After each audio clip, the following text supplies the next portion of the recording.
আসসালামু আলাইকুম ওয়া রাহমাতুল্লাহি ওয়া বারাকাতুহু। সম্মানিত প্রিয় উপস্থিতি, আজকে আমরা আলোচনা করব স্বপ্নে কি দেখলে কি হয়, বিভিন্ন বিষয়ের স্বপ্নের ব্যাখ্যা। আমাদের অনেক মানুষ এমন আছেন, অনেক ভাই এমন আছেন, অনেক বোন এমন আছেন, অনেকগুলো বিষয়ে জানতে চাচ্ছিলেন। তাদের বিক্ষিপ্ত কিছু বিষয় নিয়ে আজকে আমরা এই ভিডিওতে জানব।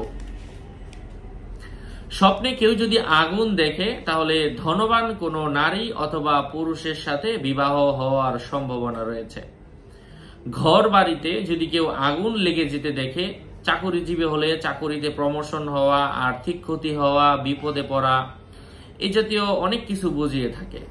স্বপ্নে কেউ যদি অজগর সাপ দেখে, শত্রু পরাজিত হওয়ার সম্ভাবনা রয়েছে। অপরিচিতা কোনো নারীকে চুম্বন করতে দেখার অর্থ হচ্ছে সে টাকা পয়সা পাবে এবং তার বিভিন্ন ধরনের আশা পূর্ণ হবে। অবিবাহিতা স্ত্রী লোক দেখলে সুখ শান্তি লাভ করবে। এবং কেউ যদি স্বপ্নে দেখে তার জীবনে আর অশান্তি নেই, অশান্তির বাঁধ ভেঙে গিয়েছে, অশান্তি দূরে চলে গিয়েছে, তাহলে এর অর্থ হচ্ছে প্রকৃতপক্ষে তার জীবন থেকে দুঃখ কষ্ট দূর হয়ে যাবে।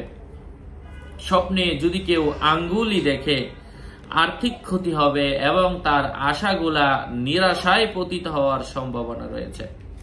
যদি কেউ তার আঙ্গুলি ফাঁকা দেখে, সে নিজে দরিদ্র হবে, অভাবে পড়ার সম্ভাবনা রয়েছে। যদি কেউ তার আঙ্গুল কাটা দেখে, আর্থিক ক্ষতি এবং সম্মানের হানি হওয়ার সম্ভাবনা রয়েছে। যদি কেউ অন্য মানুষকে সাহায্য করতে দেখে, তার মান সম্মান কমে যেতে পারে।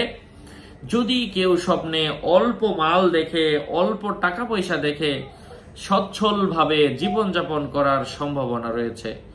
অন্য মানুষের শস্যক্ষেত দেখা সুখ শান্তি লাভ করবে অথবা তার স্ত্রীকে তালাক দেওয়ার সম্ভাবনা রয়েছে। আশা করছি বুঝতে পেরেছেন। আরো আপডেট পেতে আমার সাথেই থাকবেন। আপনাদের মঙ্গল এবং দীর্ঘায়ু কামনা করে এখানেই শেষ করছি। আসসালামু আলাইকুম ওয়া রাহমাতুল্লাহ। ভেরিফাই চ্যানেলের ডেসক্রিপশন বক্সে ক্লিক করলে কিন্তু পেজ এবং আইডি আসবে। এর বাইরে অন্য কোনো পেজ নাই, আইডি নাই, ইমো নাই, হোয়াটসঅ্যাপ নাই। আসসালামু আলাইকুম ওয়া রাহমাতুল্লাহ।